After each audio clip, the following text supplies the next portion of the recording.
Thanks everyone for coming. So today we want to talk about ethics and AI and machine learning and technology. And it's kind of a really big topic. I think a lot of people have seen kind of the last 2 years, a lot of the positive and negative effects of technology on our daily lives. We have a lot of frontier technologies, especially like AI, they're now being applied on an absolutely massive scale, to literally billions of people.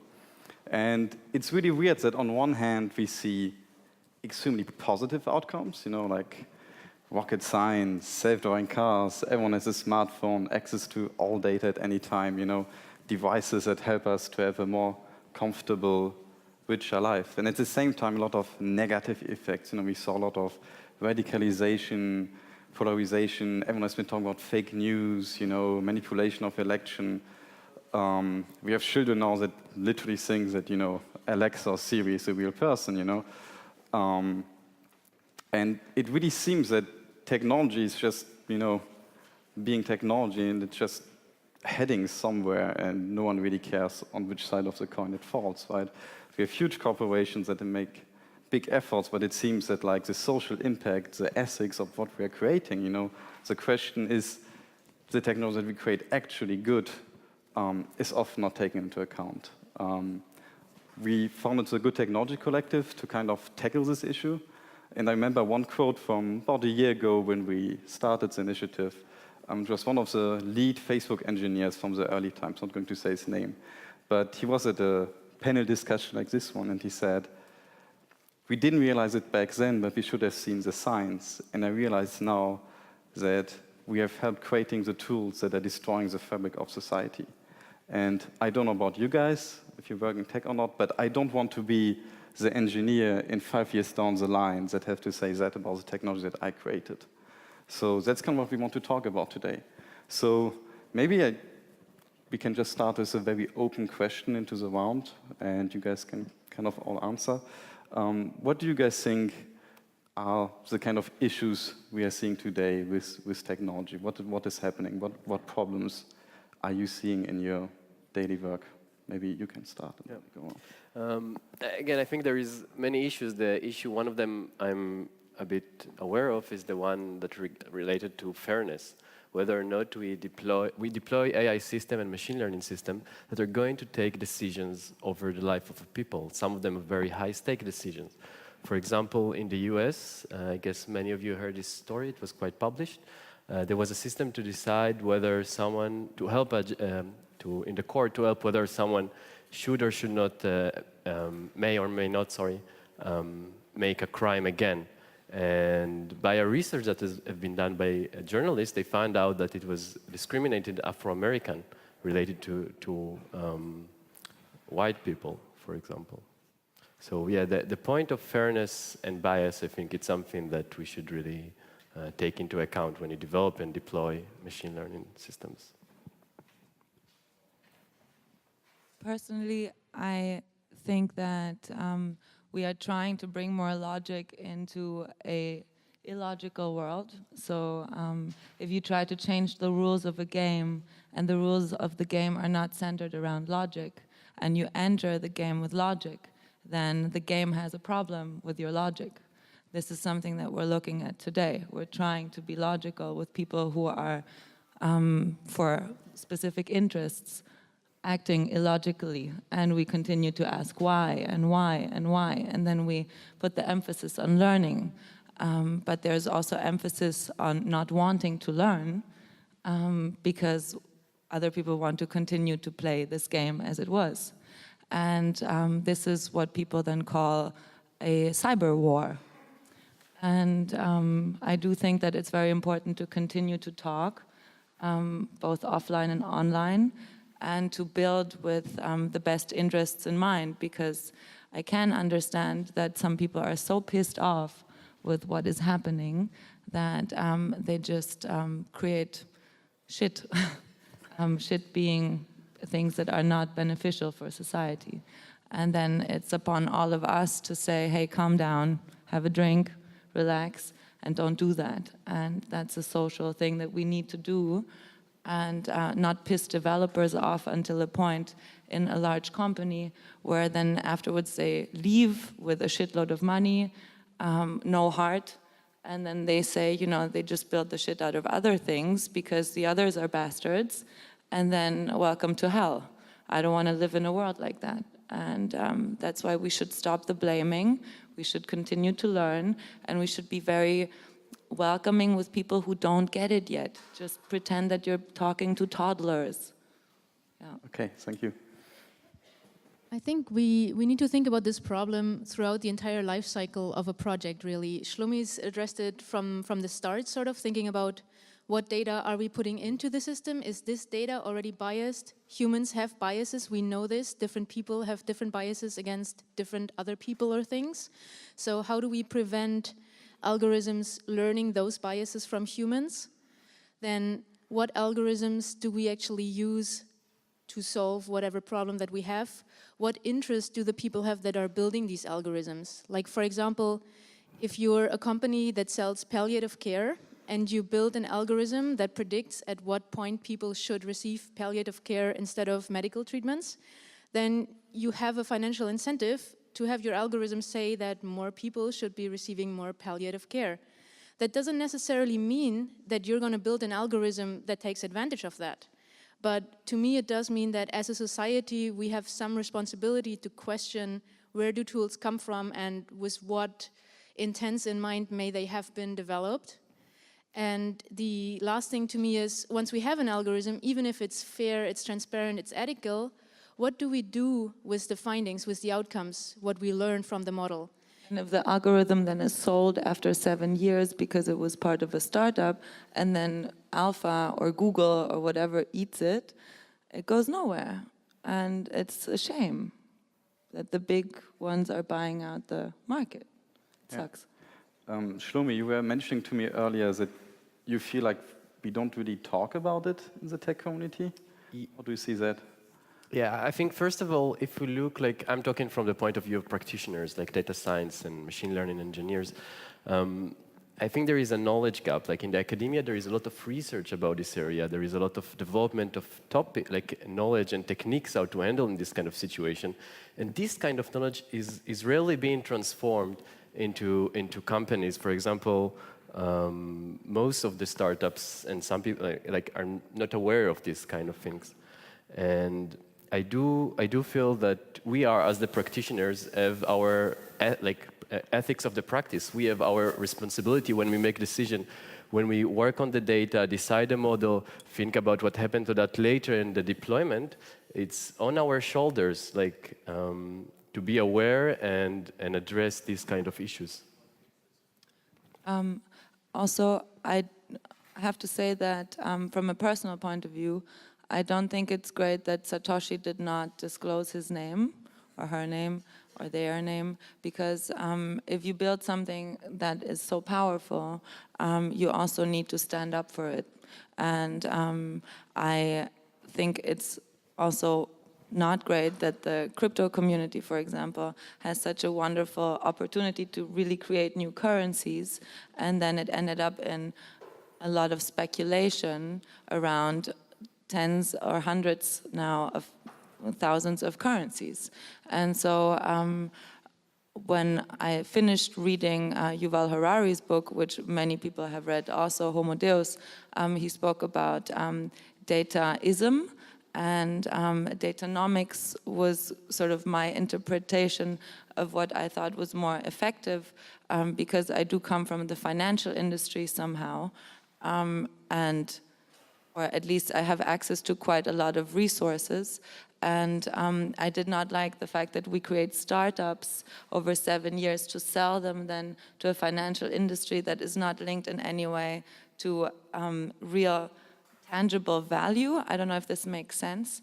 And so Datanomics was then became the World Datanomic Forum, where we actually take decisions based on the impact that is trackable based on data for the people rather than for the shareholders.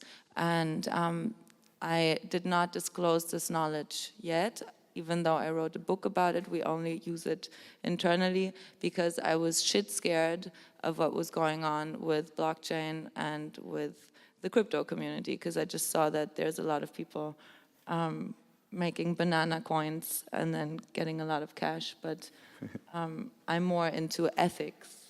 Okay. And I didn't want it to be corrupted. And like my martial arts teacher always says, the best teachers are hiding in the backyards and they don't want to be found because they don't want to give their knowledge to the wrong people, because then they know how to fight. And that's why many people take their knowledge into their grave. And if you have powerful technologies, be fucking careful. So that's kind of, I guess, the activist viewpoint, right? So Jennifer, you work at a company that works with a lot of data, Immobilien Scout. What do you do internally to prevent negative impact of your technology? I have another question also. No, I asked her the question. Sorry. Right. Well, at Immobilien Scout, we are the platform that connects home seekers and people who have homes to offer, right? Whether that's for rent or for sale. So it would be kind of easy for us to say, hey, we're just the platform. You know, if discrimination happens, that's not really our problem. But we've seen this fire back on other companies like Airbnb a while ago as well. And so we're thinking about what can we do even as a platform to try to combat some of the negative things that might be going on, whether that's discrimination, whether that's gentrification, like how can we help? Now these thoughts have been around for a while, but really we don't fully have the answer yet, I would say. We had a workshop on data ethics internally. We have a CSR team that thinks about these kind of things and involves others as well. But it's not an easy question and it's not an easy solution, but hopefully technology can somehow help to reduce barriers. Like that's my personal dream, and I'm not necessarily speaking for Immobilien Scout there, I don't know, I hope I am. But I would like to look at technology as an enabler and as something that removes barriers in society and as something that can try to make people see that there is really no need for discrimination. So that leads directly in an organization you are volunteering for, which is Data Science for Social Good. So that brings together, if I understood it right, data scientists and NGOs. So what kind of work do you do there? Yeah, that's a really nice initiative that a colleague of mine started here in Berlin, and it exists all over the world. Basically, it's usually a bottoms-up movement where some data scientists just say, hey, why are we using our skills to make money? Why are we not using our skills to help society and make the world better? And what we want to do is make social organizations, nonprofits, civil society actors aware of the value of their data and what they can do with this. In what areas can data science help? How can I answer questions with data? How can I learn where my impact is strongest? How can I allocate my budget better? How can I automate processes so that I can do more good in less time or with less people? And so we bring together these organizations with the many volunteers that want to help. And we do data science projects, but we also do consultation, like office hours, speed dating, where you can meet data scientists and ask them questions. And so if you work for a social organization, talk to me after this, because we're always interested in getting more contacts. Because I agree, like we need to be having this conversation, and we need to be having this conversation not as a technical elite that works at Google or Facebook or Amazon, but we need to be having these conversations as a society, including all the members, and especially thinking about how can we help those that are currently not as privileged to also reap the benefits of technology. Okay, so that's basically democratizing data and algorithms to basically help NGOs do social good. I think that's a really noble goal.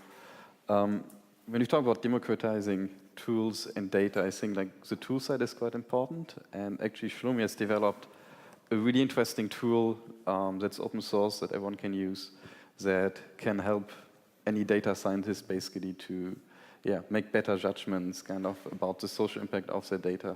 And it's called ethically.ai. It's also the URL, by the way. Yeah. So maybe you can tell us about that. Like, what was your motivation for that tool and how does it work? Yeah, as motivation can go again from the gap with there is knowledge in the world, there is answer for this kind of issues, but I'm sorry for talking now very data science language. If you cannot import that into your Python, you're not going to use that, right? Like if it's not something you can integrate very easily to your workflow in a company, in your project, whatever, you're just not going to use it, yeah? So the idea was to collect all the state of the art, all the algorithms, the methods to audit, to measure, to design ethical models in the and to pack them to become really, really easy to be used. Right now, it's in there is few stuff, but in the next few months, my plan is to spend most of my time on developing that. So it's worth to check it also in the future. Okay, and so as a data scientist, let's say I'm working on a model, so how would I then implement your tool at which step in the process? So again, I think the important part is the tool is just a tool. Way more important is the mindset. You understand that you should ask not whether, a subsequent question is whether my model is ethical or not, but you want to ask whether my design decision, how I collect the data, again, all the value chain of AI in every step, you need to ask yourself whether or not your process is ethical. And the tool is just become handy when you want to make this answer, like the question concrete. For example, when you're really making evaluation to your model, you get the numbers, right? You think about accuracy, error. Another metric you can create is whether or not it's discriminative for one group to another. Okay, so I'm hearing a lot of you guys talking about kind of processes. Mm-hmm. So like a company like Google or even a small startup, what do you think, what kind of process should they implement to make sure they do technology for good? I don't think there's a cookbook as such yet. There are a few different approaches. There are some checklists by different actors in the space. But I think it's still up to us to really define that. I don't think there's one answer that is always right. But it's what Shlomi has been saying as well. Like, think about the impact or the decisions that you're making at every step of the process. And also think about what do you do at the end? Once you have a finding, for example, maybe you have an algorithm that says, hey, this person is likely to become homeless. What do you do with that? Do you help them or do you not give them a loan? Like, what's the intent of using the outcome at the end? And I think that's also one part of the process we haven't yet talked about, but it's also critical. I started with thinking I disagree, but I actually agree, because I do think that it has to start with a confession, because you work with data when you search for the truth of something. And I think we can help states, particularly. Immobilien Scout, for example, real estate is a huge topic of faking documents, who owns what. At least I'm half Greek. In Greece, we have this topic immensely, that people fake the documents and there's no digitized register of property. And this confession in the beginning then is linked to communication as well. Yeah, you need to then verify the data, see is it true or not. And then if you work with a stakeholder who might not want to look at the truth, at the data, you will fail. And that's why it's really important to use empathy on a human level, and then also enable the person who you're building for or with to be able to take that, because it's a lot of truth. And people have lied a lot throughout history. And when we build things for data, we have to constantly forgive. Find the okay number, maybe, that can do the job or not, or let a machine calculate it. But who are you doing it for? And can you take them on the journey with you?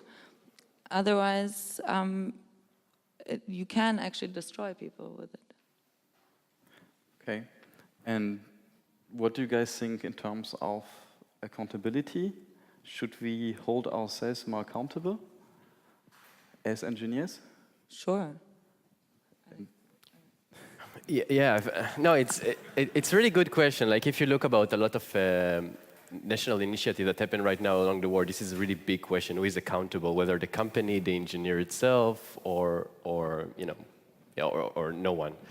And I think accountability have multiple meaning. One of them is in the legal sense, and this is I want to put aside because this is this is a big topic. But I think, again, maybe what I'm trying to say is as a practitioner that have knowledge, I have responsibility using this knowledge. And if I'm going to develop a tool that in the long term, and I didn't put enough thought about that, is going to make harm from the world, so this is something I feel responsible for that.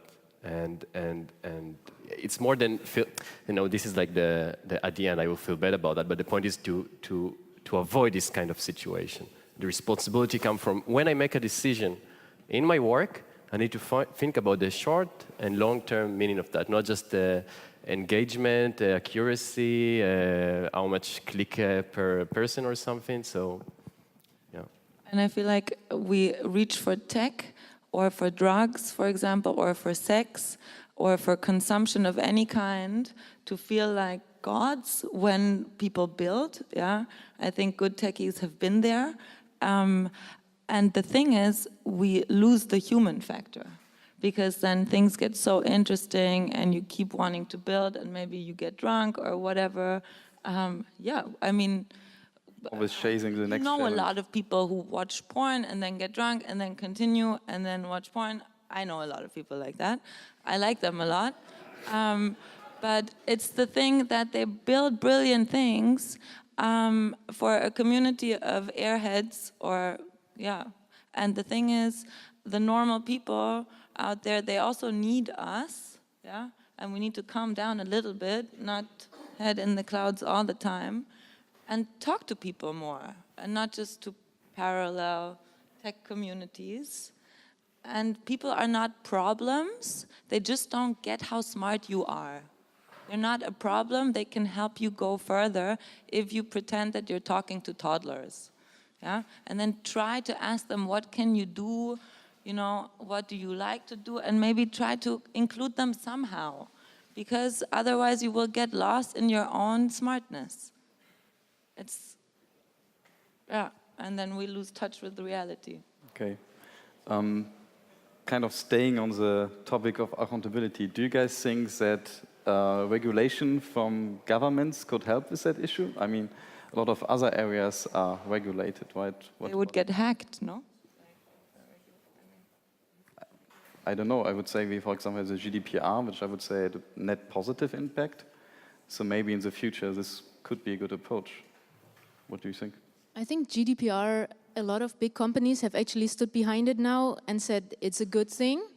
So that's a first step. But GDPR, in my opinion, works because it's a European Union-wide initiative and because you have to comply with it if you have users from Europe. So that technically means everyone has to comply with it worldwide. This wouldn't work, in my opinion, as a single country initiative. It would make it very difficult. So when we're talking about regulation or finding frameworks, I think we need to think in a global context because the world is global. All these companies operate globally, and we should also think about sharing data globally because there's a lot of value in combining data sources and not thinking about data as something that I own and only I will use it, because we can have so many added benefits by combining knowledge from different sources and building great things together that I don't know if I would say the future will be 100% open source, but that's a world that I would like to see. And I would like to see definitely a world where people think outside of their own box and more along their value chain and how they can work together with others to create even greater value. Okay, but then how do we get a company like Google, for example, to share their data and algorithms if that's basically all the IPs I make money with? Do you think that will be possible long term? I hope so. I think if there's a benefit to them as well, then it will be, because they're probably not just going to be giving, they're also going to be receiving, right? It's an exchange in a way. If you only ask Google to open all their data, but they're not getting anything from any other company, that's going to be difficult. But if we can create a world where we're all giving data and we're all consuming data, then it's a very different thing. Because then maybe Google can build a product that runs better because they have data from company X than if they just had their own data. Yeah, I think it will be very difficult because many companies at the end, the IP, the business model is based on having specific machine learning model they created, and this is what they are selling. And I think what can be useful, I mean, it's relatively early to decide which direction, but the area we should explore, or whether or not can we make a company should make sure that the process it did to get into this model was thoughtful and ethical. And just in case, for example, of a lawsuit or some inquiry, they need to prove this is kind of thing of happened. I can't imagine it's destroying many businesses by opening their business model. I think that it's questionable if a company like WhatsApp was started by 4 people, yeah, and Google also needs less people than they actually have, and I don't like it when people are lying. I think we all don't like it. So a lot of people were hired to work for Google, even though they just don't do anything. They just represent Google, and because it's a machine, you know, or an algorithm. And what I've seen in Berlin that's very questionable is that they tried to get this one building in Kreuzberg, right? Yeah. For this big campus. And here again, you can see the lack of elegance in the communication with the politicians, because maybe they did try to do something good there, but it ended up as a disaster. Probably on both sides, because I don't know how you feel, but today when I open up Berlin magazines, Google is everywhere. And it's interesting because this is a move that happened directly after they did not get this building. And I think that we are looking at a future of castle against castle, because now Google is also going into this home security field. We discussed this before downstairs. And it's because Google tried to work with this elegance model of getting into also politics or local governance topics, and they did not succeed on the human level. And this is why now, on the human level, they find it more interesting to go into castle against castle security systems, which on Hauptbahnhof, for example, in Berlin, there's a very big station where you can see the home security systems that are there. Yeah, one of the largest products now from Google. And after you organize the world so elegantly, and after you digitized all the books, as Google, why do you have to take this step? And I find it very unfortunate, and I wrote an article about this also. So, yeah. Okay. Can I get back to a point that Shlomi made about transparency and products and things like that? I think we as humans and as consumers also have a responsibility to ask ourselves what do we want to support, right? When we have different alternatives, we can choose the one that's open and transparent and showing us that their products are not discriminating and that they're making fair decisions, or we can choose the ones that are black box. So coming back to this palliative care example I made in the very beginning, as a government, maybe I need to ask myself, am I going to trust a proprietary algorithm to make this kind of call of who should receive medical treatment or palliative care, or am I going to trust an open source algorithm from Stanford University? So when I have options, I think that generally people will lean towards choosing the transparent option. So then it's up to us to build alternatives if the big ones. I have a question, because universities sit on so much knowledge, and people have also killed themselves, programmers, because they gave their knowledge to universities, and universities are a business model. So I don't know, Aaron Schwarz, who created the RSS feed, he hanged himself because he tried to get his technology back from MIT and hacked their computers. And then he got 35 years in prison, and before he was supposed to start his sentencing, he called it quits. So also, like, they accepted me at Stanford, and I didn't go because I was scared of exactly this thing. Because they, like, be careful with your tech. I kind of want to take 1 or 2 questions, so I think we're getting a bit off topic now, so maybe It's important, because people want to go into universities, and then they give their tech into the wrong hands sometimes. Right. Okay. I made my point. Can we maybe take that as closing words? Because it's a topic a lot of people like to talk about, so maybe if someone in the audience has a comment or question, or would like to know how they can implement a more ethical process in their company, kind of speak up. Yeah?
Okay, so the question is basically, today, if we look at computer science degree or data science education, everyone focuses on the hard maths and the algorithms, but somehow this part, people don't even think about it, doesn't even get on their radar.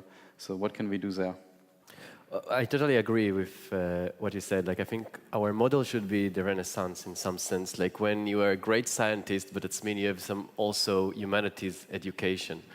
And we are still very back in that, but there is still, at least I'm aware of stuff that's happening in the US in some universities that incorporate ethic courses inside the computer science program. One of them, by the way, is in Harvard in the computer science department. They run in from 4 or 5 of the biggest courses. One of the TA, the teacher assistants, is going to be a PhD for philosophy. And you're going to incorporate, like you learn network, you learn machine learning, you learn programming.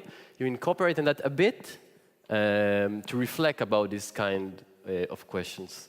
So we are definitely way in the back, and I think education system should push to this direction more. Okay. Yeah, I completely agree. I mean, we're at the beginning of thinking about these things. If you look at publications about algorithmic fairness and things like that, they've really been coming up in the last 2-3 years maximum. Before that, there was hardly anything. So we are starting to think about this, and it's very encouraging to see that some universities are already incorporating it. I hope that more do, and I think, again, as a society, we also need to exchange more. We shouldn't live in these IT bubbles or data science bubbles, but we need to talk to others and learn from each other. Okay. Personally, I would like to also answer this question. Thank you. I think that it's really important to help people with trauma support because they're entering a new world, and you are traumatized when everything is just shaken up that you believed in, and we can all offer a little bit of trauma support to each other. Humans have a heart for a reason, and yeah, trauma support is just a massive topic. Like if you just Google PTSD, post-traumatic stress syndrome, and there's a lot of tactics on there. We used that a lot in the refugee crisis because a lot of people had phenomenal technologies and needed to calm down. I'm done. Thanks. Okay, so I think we can take one more. Jess has a microphone over there. Hi, I'm kind of hidden away here. So you guys were talking earlier about the idea of Google's data being accessible to other companies. And I think the root of the problem there is that the platform owner generates data about all the users, and they don't want to share the data. That's their competitive advantage. So what about the idea of an individual user generating data from all the platforms they use, like an inversion of the current model? So the question is, how can we have a different model for data ownership, basically, right? I think it's definitely an approach that has some value, because if you own all your data and you have access to it, and these days you can get your data out of a lot of platforms, thanks in part to regulation, then you can theoretically upload all of your data back onto a platform where you share this data with other people, right? Is that kind of where you're coming from? Sorry, I don't have the microphone this time. Not quite. Like, Do you want my microphone and we'll share it?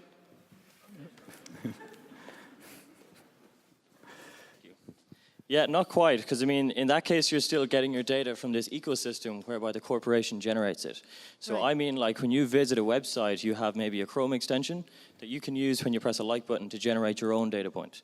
So it exists completely outside of this corporate data generation model. So you are the source of truth, you're the one generating the data. You can expose it to any companies you want to. Sounds interesting. I could see that. I also like the idea very much because it's important to form APIs between yourself and other people. First of all, based on character, you have to like the other person. And if you don't get along, you might not want to work with them. So soft indicators, and the other ones are hard abilities. So let's say, for example, I cannot cook and you couldn't cook.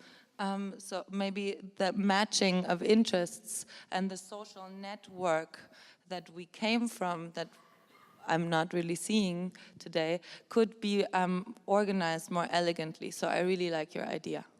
Okay, thank you very much.